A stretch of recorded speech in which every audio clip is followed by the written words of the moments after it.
So we have with us Michael Joel. He's a serial entrepreneur and founder of Ultimate Fighting Bots and FrodoBots. Welcome, Michael. Yeah, Thanks for your time. Thanks for having me. Yeah. So how are you doing? The Bay Area.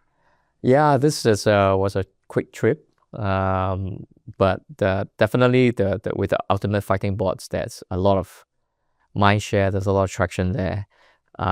It's crazy. Yeah, things are gonna get pretty crazy pretty soon with humanoid fighting. But yeah, I think we're onto something there. And thanks for dropping by the other day to check out the fight. Right. Thanks for having me there. I had a great time.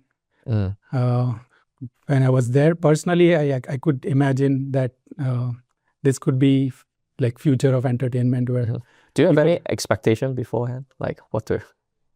I saw your videos before. Oh, the first one, yeah. first event. Okay. Right. Yeah. And I was wondering whether it's gonna be really people are gonna be just there to have a good time or really watch the robots. But I noticed a lot of people were watching them with intrigue and interest, and people were getting entertained in general. That's great. Cheering for the robots. Yeah. And you had other aesthetics like commentary and all that helped. Yeah. Even though the robots are still not very athletic. Yeah, exactly. It was entertaining. It was fun. Yeah, that's great to hear. Because as you say, right now honestly the bots are pretty lame. So, but clearly, I mean, there's only one direction it will go, right? It will only get more, agile. It's gonna start putting some real punches soon. But for now, I think it's important we do the production, around these robot fights so that people still have a good time, right, despite the bots. And yeah, so I mean, one of the big theses for me for the last few years is robotic gaming and robotic entertainment. Okay. So UFB is a very, very good example of that thesis. I feel that these robots, especially, it's both hardware, partially not ready, but also the embodied AI is not there yet. Right. So it's going to take some years before we get that, but before they become really useful, I think they are pretty entertaining already. Right. So you can laugh at them or laugh with them. And I think UFB is a great example of that. Yeah. Right. And were you fascinated with some sci-fi movies or gaming? How did you get inspired to create this? Yeah, I mean, just always love robots. Yeah, all kinds of sci-fi. You name it, I probably have read it or watched it multiple times. Right. Yeah, all this, especially the Japanese anime. Huge Gundam fan. Huge fan of BattleBots. It really is. So I just love robots. Growing up. Yeah. I don't know. Should I talk about how this thing? Yeah. So this project, FrodoBots. So this is actually my third startup. Before all these startups, I used to be an investment guy.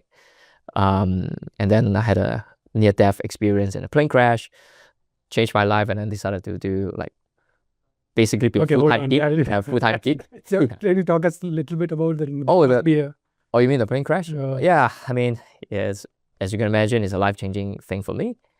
On hindsight, the fact that I survived is literally the best thing that's ever happened to me, I think, because when you come so close to death, it's a very good bullshit barometer, I would say, for myself. I think before that I put on this facade, you can go through life and bullshit yourself a lot, I think. Whereas right now, I mean, after that plane crash, my thought is that, okay, life is damn short, man. It's so fragile, and so you never know. I might walk out after this and die, right? And so I don't take anything for granted. So so I ended up, you care about have changed. I just want to make the most use of my remaining time. But I mean, like I said, this is my third startup, but it's honestly a tough going, a decade doing startup, failing and failing and failing, getting up again and failing, getting up again. Hopefully third time is a charm. I think we're really onto something over the last few years, what we've been building. But honestly, if not for the plane crash experience, I don't think I can last that long. There's some really tough patches, as you can imagine. I've got a wife, 2 kids as well. It's a different thing if you're single. Yeah, but but still, yeah. I mean, the fact that I've nearly died, like I just keep reminding myself, like it can't get worse than dying. So even if the startup is not doing well, yeah. And to be honest, FrodoBots have definitely have one or two really rough patches. But thank God we have really good investors that came in at the right moment to kind of save us and get us to where we are now. Okay. But I think we're onto something. Hopefully we can play out those theses. Yeah. Before we dive into the FrodoBots and other ventures, I wanted to know a bit more about your roots, where you grew up, where you went to school, and how that path led to you becoming a tech and robotics entrepreneur. Oh gosh. Yeah, okay. Yeah, maybe a quick one. So I grew up in Hong Kong. My family migrated to Singapore when I was a teenager. And like all Singaporean guys, we have to serve the military. So I did that for 2.5 years, something like that. Went to Michigan for my undergrad, doing electrical engineering, and then also UC Berkeley for my PhD. But then I didn't finish my PhD. I stopped short at the master. Yeah, and then I went back to Singapore, starting actually working in investment, actually. Yeah, real estate investment, and then eventually private equity. So my last real corporate job is like more than 10 years ago, and this is roughly when the plane crash happened. I was working in Abu Dhabi, but we were looking to invest in a Korean company that make the aircraft, and during the due diligence, when I was in the plane crashed. Yeah, so like I said, life-changing, and then after that, I've been doing startup. So that's kind of the journey. But honestly, robotics it's before FrodoBots. I love robots, but I've never actually done it's not. I'm not a robotic engineer. Although I would say I love research.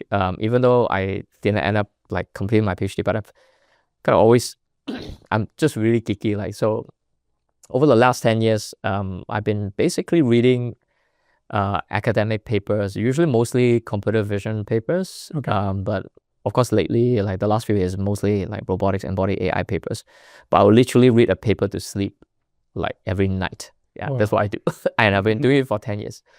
But to be very honest, I think I maybe understood usually 10% to 20% of what I'm reading. But I do read a lot, like, But that helps to get some intuition on where the technology is heading or where should you focus. Yeah, because I don't go, or maybe I don't have the capacity to go super in depth, because I'm not a researcher ultimately, but I do read very widely. And so I guess what motivates me partially is to find out what is really the state of that art research and what are the limitations, but what it can do today, and trying to just get a sense, okay, maybe there's something that a research is ready to scale, that maybe there's a business opportunity. But to be honest, when I read papers, I don't think about business.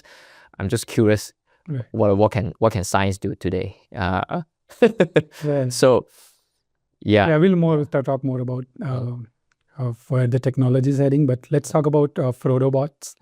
That's your third venture. Yes, that's right. What does it do, and why is it important?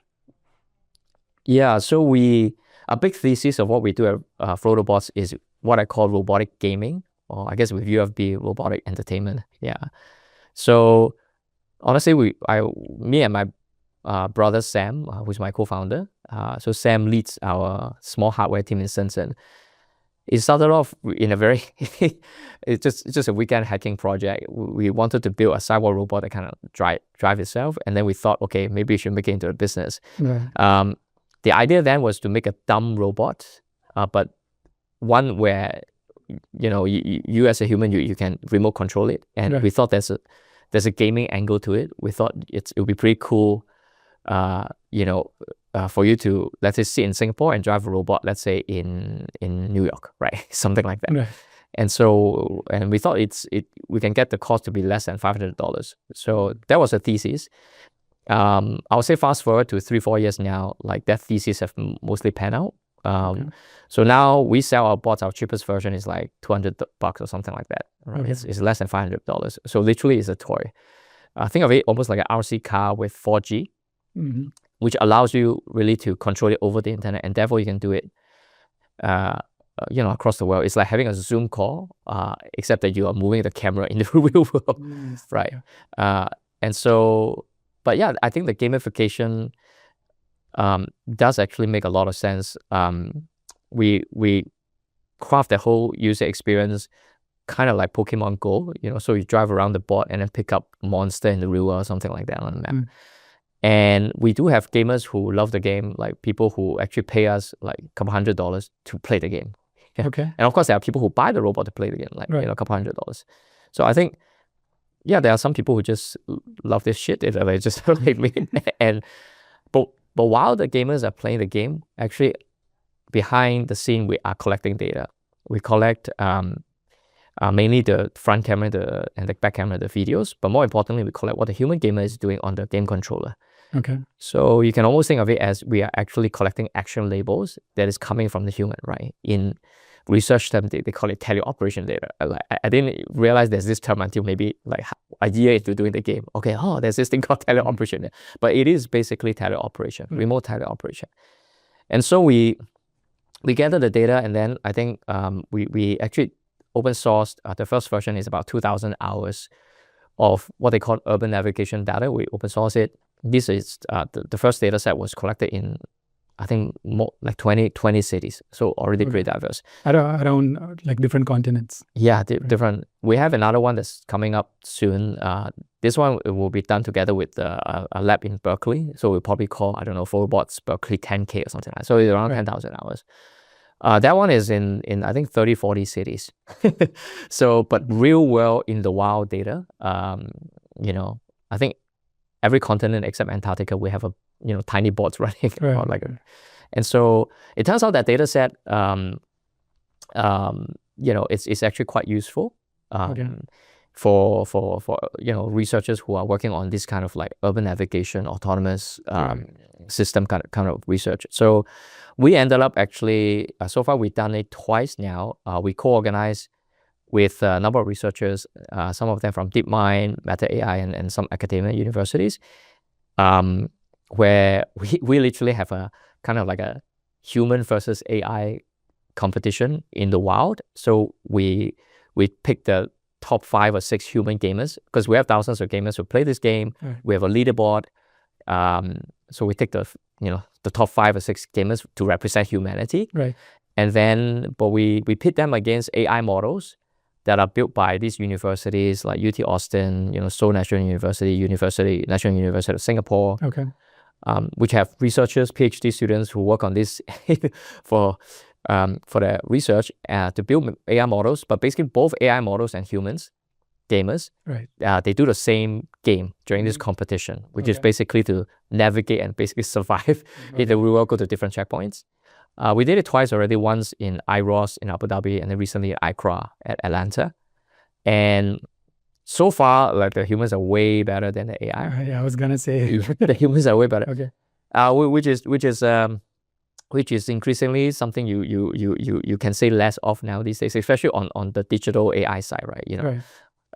Every day you see a benchmarks that are being beat by AI, right? All this math Olympiad, right? But then when it comes to things that happen in the physical world, right?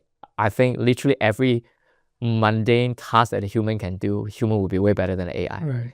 So where do you see the gap? Like, is it data? Is it models? Or everything? Oh, wow. This is going to be a few hours discussion. I think data is definitely a big bottleneck. And in my mind, there are actually 3 types of data that will all be needed to advance embodied AI. So you need probably teleoperation data. And this should be done in the real world. And you basically, in a way, you're learning from a human, right? So it's like how Tesla trained the autopilot. They record not just the video from the car, but they record what the human driver is doing. And that is, but it's effectively you're learning from humans, right?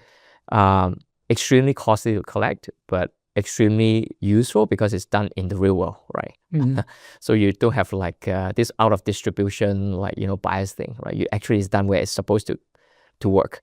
The second type, I think, is simulation data. And these days, in my mind, there are 2 types of simulation data. You have your classical simulation. People do things like Isaac Gym or like, many skill and all that. But then you also have world models. So world models to me is also simulation. It's just that it's a very, very different setup. It's data-driven simulation. I think world model is going to move the needle a lot here, but I think it still have their own trade-off. And then the last thing is just like, let's say YouTube, or video or eco-centric videos and things like that, which just a video, so no so-called action labels, so you have to kind of infer it, the camera pose and all that from video. So I feel that all three are needed because they all have their own trade-off. But actually beyond data, I feel that an even bigger bottleneck that some researchers already are accurately aware of this, but maybe outside people doing research, it's not that clear, is real-world evaluation. Okay.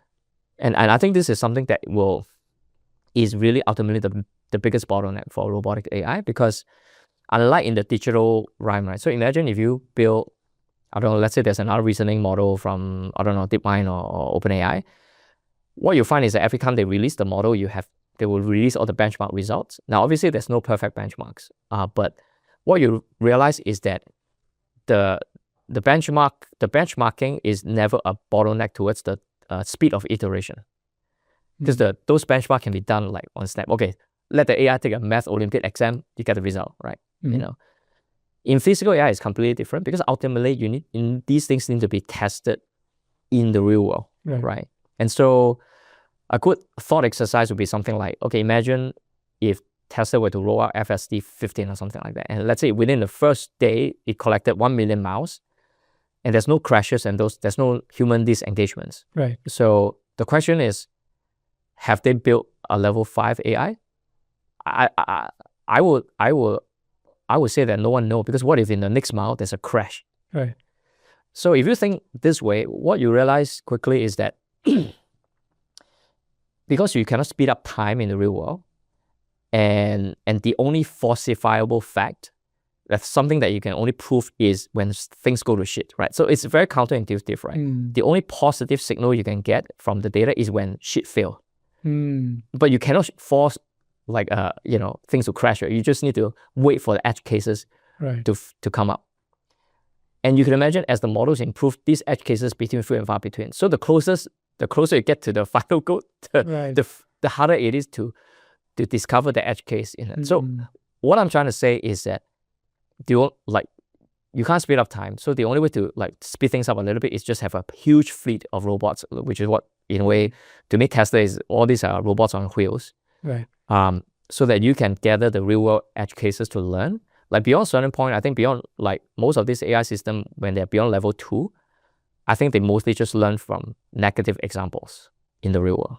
And so but I mean, physical AI, you have to do that. Like you can train in and test in simulation all you want, but the damn thing need to work in the real world. Now, I think there are some tasks or scenarios where it clearly seem to really just work zero shot. A lot of this locomotion stuff works, but I think once you get to scenarios where either let's say manipulation task, where let's say you're trying to fold clothes, right? Where it's the degree of freedom or the thing that you're moving is so dynamic, or maybe in the case of self-driving, whether on sidewalk or on the road, the difficult part is the environment. It's changing all the time, and it's changing in relation to what you're doing. So it's got that feedback loop. And I think for things like that,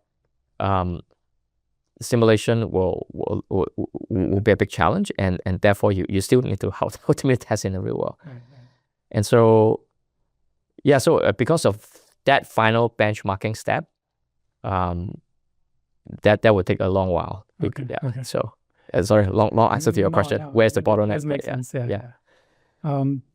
So this collaborative effort with all the gamers and your community involved, does it also transfer to humanoids? Because I can imagine if gamers want to control humanoids on sidewalks and malls maybe. But then and it might also work because humanoids are getting better at not falling, walking around, right? But then when regulators see it, they would be like, okay, it's a robot, like a real robot now. We need to regulate it. Well, I guess if it's in a cage, then it's in a cage, right? But we already today, I'll let you try actually. Okay. Or maybe you should come on as a fighter for the next fight. So yesterday I did a demo with someone. My teammate from Korea was remotely controlling the humanoid in the UFB fight. So he was remotely controlling the robot, just like so how UFB started, like came to be, was because we already have this cyborg robot game thing that allows you to remote control. Then we just thought, okay, let's do humanoid as well. So we have that thing, like this remote control a humanoid to fight thing, like I think it's 6 months ago, something like that. So when we bought our first 2 humanoids. I think like, you know, like I mentioned just earlier, like to me, a big thesis of mine for the last 3 and 4 years, and something I even believe even more deeply now after seeing what UFB can do, is this intersection of having fun with robots and what is useful for research. And I suspect there's a space where they overlap, and that's a very nice spot, because, you know, if you through entertainment, you build an entertainment business, pay for the robots, the data you get it for free, or whatever resources you get it for free, you turn around and, you know, enable the researchers to do better work. And it doesn't have to be data, like, you know, for example, these humanoids, we have a fleet of them now because we're never fighting. And they don't fight all the time, right? I mean, they fight maybe once every few weeks when we put up a fight. In the meantime, I can easily give the robot like remote access to these labs that are doing humanoid. That may not have enough humanoids in the lab. Maybe have them do some real world eval, right? Integration, that sort of thing. So I think, so that's a big thesis of ours. Number one. But the second big thesis I was sharing with you just now is this bigger thing that, like, we're calling it the BitRobot Network, and that is really the moonshot idea that I guess I'll dedicate probably the next 10 years of my life to do, right? So you're really passionate about it. Yeah, I think if it's done well, it can really move the needle for embodied AI research. So the basic idea is using crypto incentives to get the resources that the researchers will need to really advance their research. So when I say resources, it could be, you know, getting the man hours from teleoperators, right? It could be the capital to buy the robots in the first place, right? It could be from a $200 cyber robot toy to a, you know, tens of thousands of dollars of humanoids. These are all just capital. And my view is that you can source that from crypto means. This could be compute, right? Could be giant training cluster. It could also be edge compute directly on the robots. You know, this could be, you know, also other human labor to deploy the robots out there, right? This could also be the human technician that needs to fix the robots when they fail, right? So all these are just different resources. Could be time, could be capital. And our thesis is that if when done the right way, crypto is able to amass a scale that can really move the needle. When I say the scale, what I meant is, in my mind, $1 to $10 billion US dollars worth of resources. And BitRobot is our attempt to get this amount of resources, turn around, give to the right researchers. Okay, you want compute? Let me give you some H100. You want a fleet of humanoids to deploy? I'll try to get it through you, like through crypto means. Sounds very mumbo jumbo, but obviously I really, really believe in it. And I think we're seeing some signs that this can work. What's the foundational principle behind having like a distributed architecture? What's the underlying technology which is different from, let's say, centralized approach? Yes, it's actually, in my view, it's not technology. What we're doing with BitRobot is definitely not solving a research problem. We help to advance research, but we're solving the incentivization problem or resource coordination problem.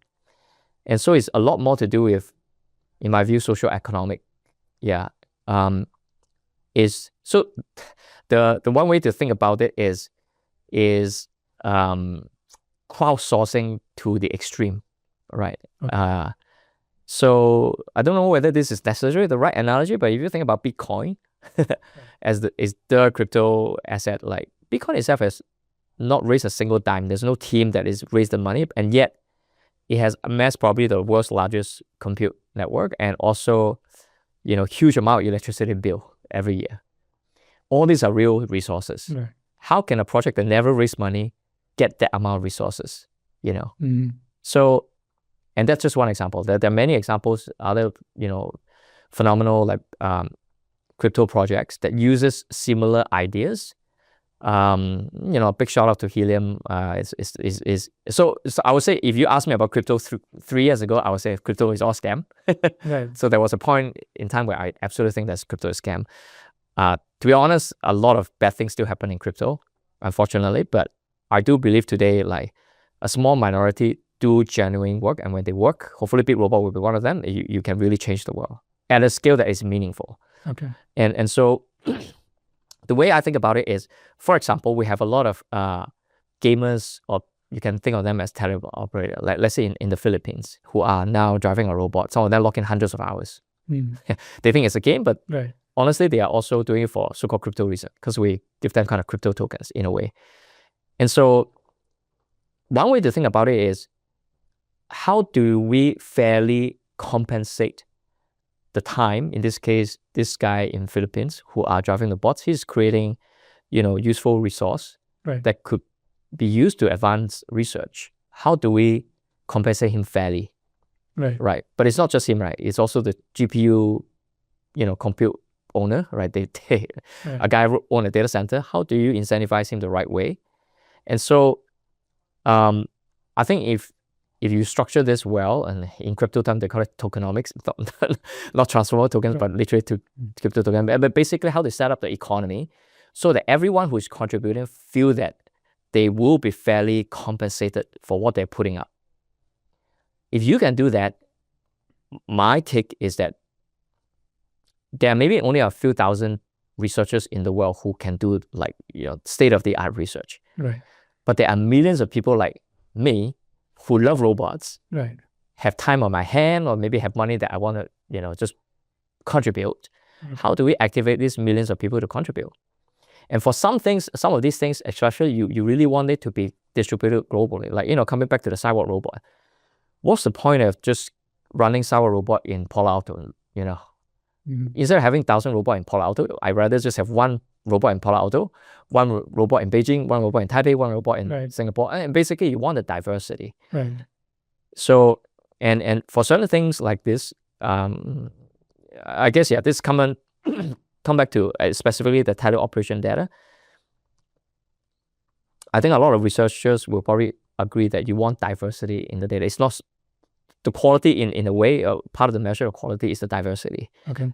And so, it just lends itself very well to a distributed way of getting that.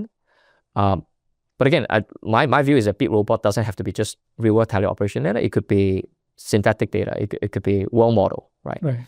So BitRobot is I guess is really a moonshot attempt. If we fail, we fail. But if we succeed, it'll be a $1 to $10 billion thing.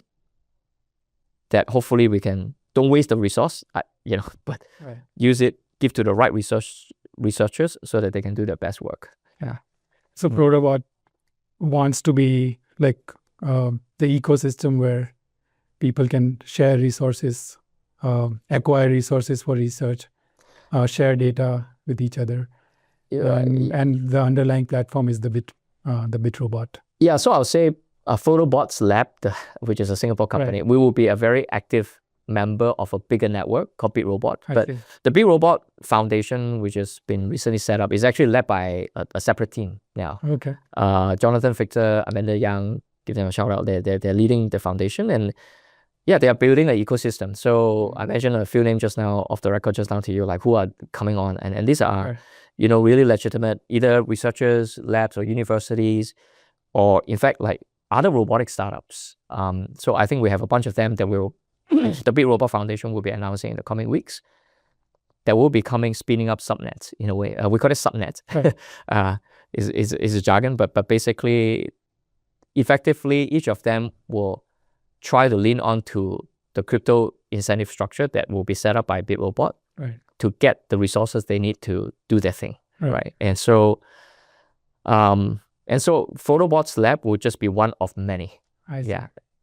Even though I came up with the idea, but clearly it needs to be way beyond like a small team in Singapore doing this, FrodoBots Lab. So I personally am still super in love with the robotic gaming thing. So I want to continue building an even more fun like cyber robot game. And I think UFB itself, the fighting thing, it will be its own thing. So we are in the process of doing a spin-off. It will have its own CEO and core team to run it. Yeah, so it will be a spin-off from FrodoBots. So I don't know, maybe FrodoBots Lab is turning into a little bit of a accelerator or incubator of like, robotic projects. And we may have even more spin-off down the road. I don't know. But I'll say, BitRobot is the real moonshot that I'm most excited about. Great. Yeah. Nice. I wanted because you are following you are co-hosting a podcast with Chris Paxton, RoboPapers, and you are keeping yourself up to date with what's cutting edge in the research. And so I wanted to know your opinion. Like, what do you think about humanoids in general? Are we going to see them in homes? And is it the right form factor for a lot of physical tasks? Yeah, so shout out to Chris. I think it's a privilege for me and him to talk to all these researchers like once or twice a week. That one is a side hobby project I do with Chris. But I feel really privileged to get to talk to all these researchers. But I mean, my view on humanoid specifically is that I take the view is not purely research bound. I think hardware is very much not there yet. I mean, we spoke briefly just now on the way here. If you look at a lot of the, and I say all this just as a casual observer because I'm not a real robotist who work on this hardware stuff, but my observation is a lot of the, especially these humanoid manufacturers from China, I think for manufacturing, ease of manufacturing and supply chain and all that, what you find is that many of them, the actuators is at the joints, right? And so if you look at the arms and all that, these are like just metal pieces. Like these are pieces. So the thing that moves is actually at the joints, actuators. Yeah. I feel that it's if you use that kind of approach to build a humanoid, it's easy to manufacture and it's easy to maintain. Right. If these actuators pull out, you swap out the actuator. Probably a couple of screws. And we've done a bunch of this because we fight the humanoids all the time. They do break, but it's relatively easy to maintain and fix and repair. The issue with that is that I don't want to go into but it's basically high school math, right? You can imagine the angular momentum to get you the same motion is actually very big. But if you look at like human anatomy or animals, right? Like our joints are mostly like tendons. It's like a complicated wires that are going through it. So this is like a pivotal point. The real actuators is in a bicep. I don't have much of a bicep, but like the muscles are actually here. The things that is actually doing most of the work, it's just pulling. And that, if you look at it, I believe basically it has a lot less so-called angular momentum. So what I'm trying to say is that model makes it a lot more compliant. So even if you get hit by a humanoid mechanical design where the actuators is not at the joints, I suspect it'll be a lot safer because it's a lot more compliant. I don't know whether that's the way. Whereas if it's an actuators that is at the joint, if it hit you, it can really hit you. You probably get a big bruise. And so, so there are very few. I don't know. Maybe one act is doing. I don't know the details, but if I'm not wrong, maybe one act is have that thing. But most the rest are actually having actuators at the joints. So, and this is just one aspect of what I meant by hardware. I'm not sure, so there's a hardware part, because if you have just humanoids using always direct drive at the joints, I wonder, can they ever be truly safe? Like, will I want it near my kids, or my elderly parents, right? So, but then again, I can imagine having tendons at the joints. Manufacturing is a lot harder to manufacture and a lot harder to maintain and repair. So there's a hardware question, and we haven't even talked about sense of touch. That is a huge one. I think a lot of tasks you can't just depend on vision, and right now we just don't even have. Even if you're willing to pay you don't have a touch sensor that is anywhere near as good as humans. Right. Whereas our entire body is a touch sensor. Every part of our skin has different touch, right? Our tongue, full of like sensors there. Right. So I think that there's a hardware limitation, but clearly there's also an embodied AI limitation. So most of the research, nearly 99%, is on the AI part. So when you ask me, do I think, because I do the RoboPaper podcast, I talk to researchers, I feel, that there's a lot of research thing that needs to happen for sure. But the hardware also we need a few more generation of improvement, I think. And both need to go in together before we start to really have like, especially in homes, like, environment where there's a lot of humans around for safety and all that. I think it's very much needed. Yeah. And I hear a lot of founders say that now AI for robots is mostly data scarcity problem. But Unitary CEO and founder, he said recently that you should focus more on the models and architecture. Do you have a sense of where more focus should be, or should just the solving data problem can get us to like a really good general purpose robots?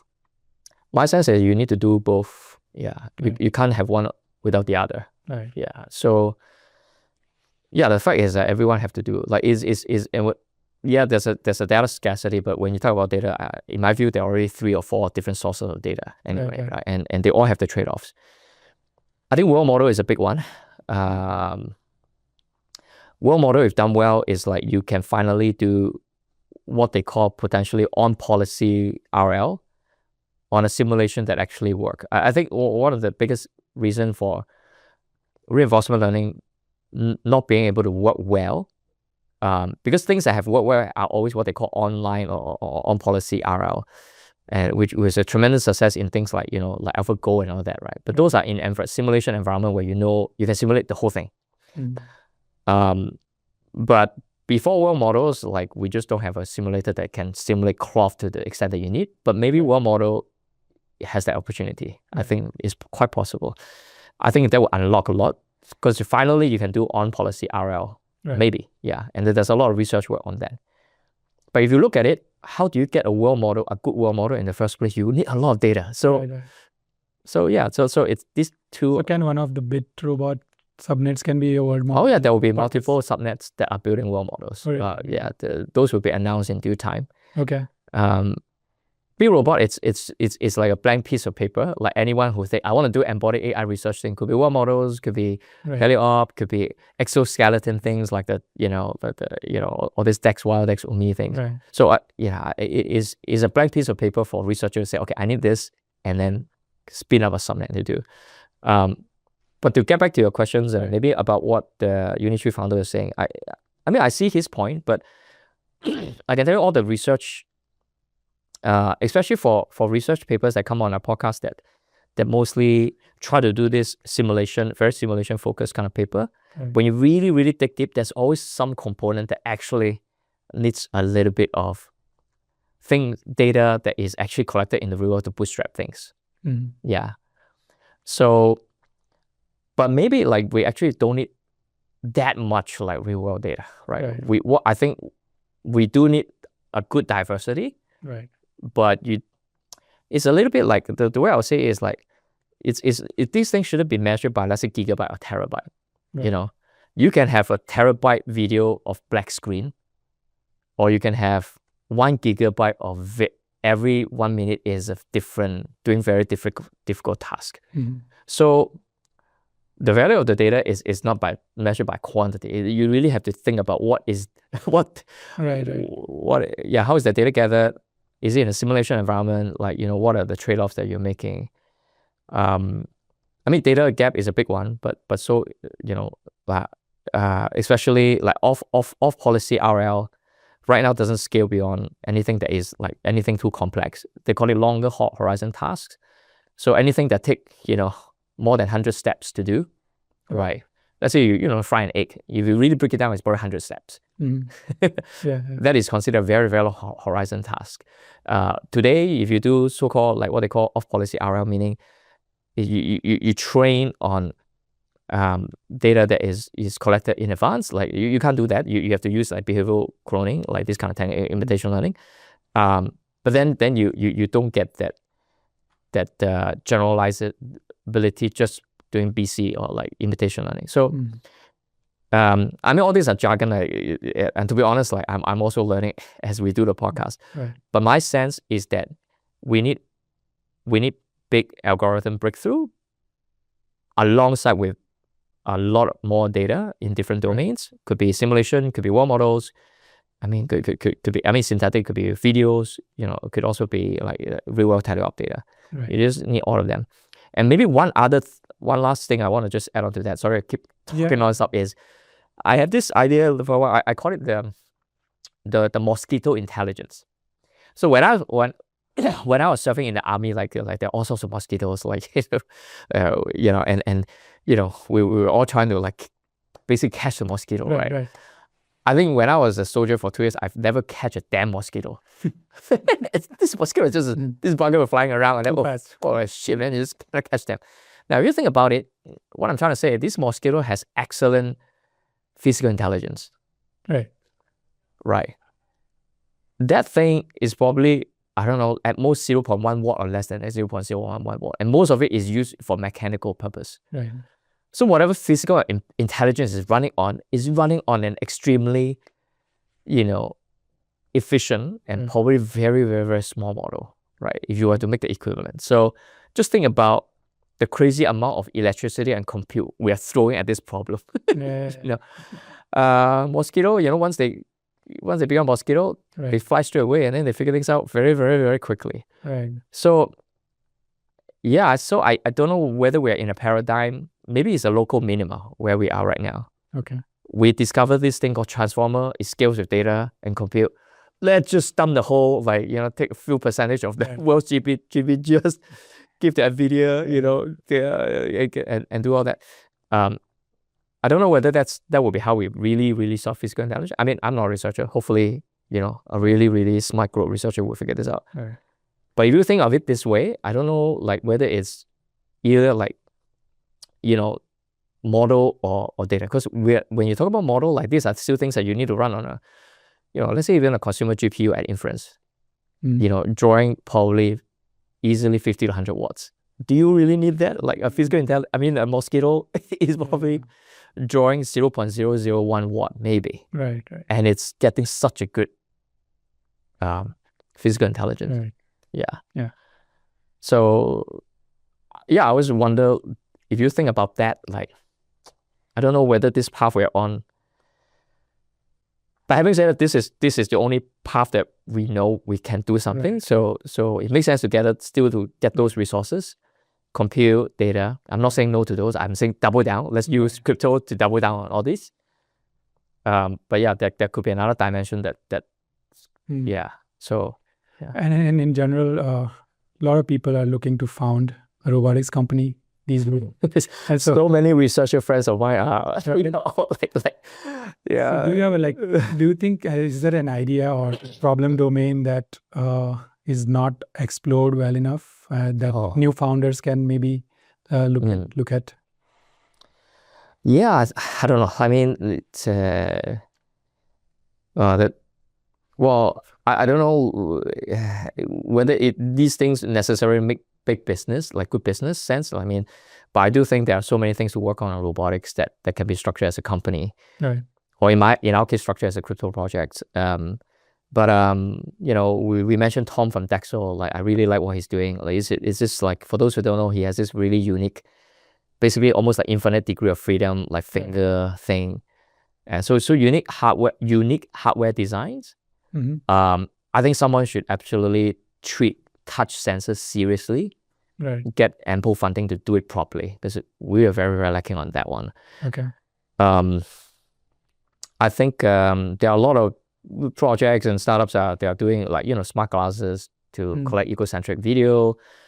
Yeah, and also a big shout out to the guys at Hugging Face doing the robot. I think what they're doing is awesome. Yeah. fully open source, really affordable hardware, just get more people into like just this is how my project started. We're just hacking on the weekend, and it looked like we ended up doing a company and then this project now. So oftentimes these ideas just start from that way. So I think just making robotics more accessible is already a big one, and I think Hugging Face is doing great there. So yeah, I mean, but some things are just by nature just going to be very, very capital intensive. Like, you want to build a humanoid, a proper humanoid, you need resources. Yeah, but having said that, I mean, there are folks like K-Scale, really talented engineers looking at the problem, differently and then doing fully open source.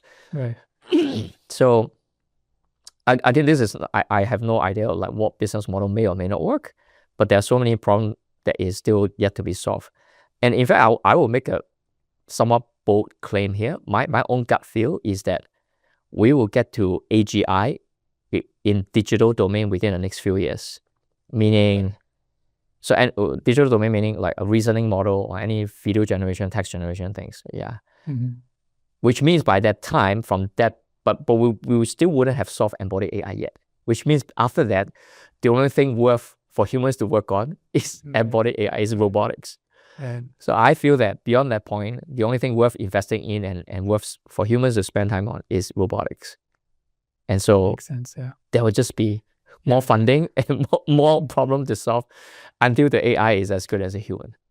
Yeah, I think the moment we get a humanoid to fry an egg as well as a Michelin star who know how to properly fry an egg, is maybe we have run out of things to truly do. And that would be one of the last things to do. We covered a lot of ground. Is there anything else that you wanted to say that we didn't cover? Yeah, so I'll say, I mean, if you're a researcher listening, like reach out to us at BitRobot or Amanda and Jonathan running the foundation.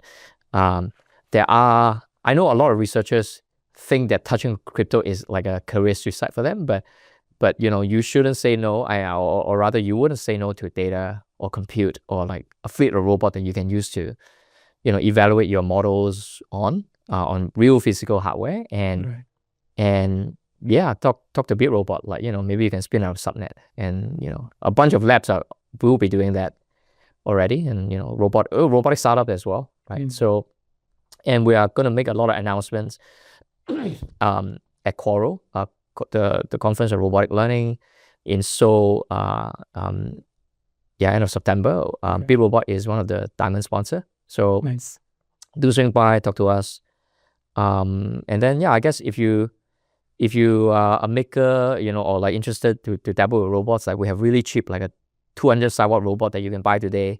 Oh, by the way, I should also say we're going to fully open source the Cyborg robot. We're working with a couple of university labs to fully open source that. So that in itself would be on the robot, on Hugging Face, and but yeah, it's a great way to start hacking. So yeah. I would be happy to have one. Oh yeah. You should drive around. It's really fun, man. Yeah, it's a fun experience. Yeah, my kids play it like very, very often. So yeah, just drive around the neighborhood, and you have speaker and microphone. It's literally like doing a Zoom call, except that you can control where the camera moves. It's like that. Except you do it in the real world. Yeah. So yeah. All right. Thanks, Michael. Yeah. Thanks for your time. Thanks for spending time with me. Yeah. It was a pleasure talking to you. Yeah.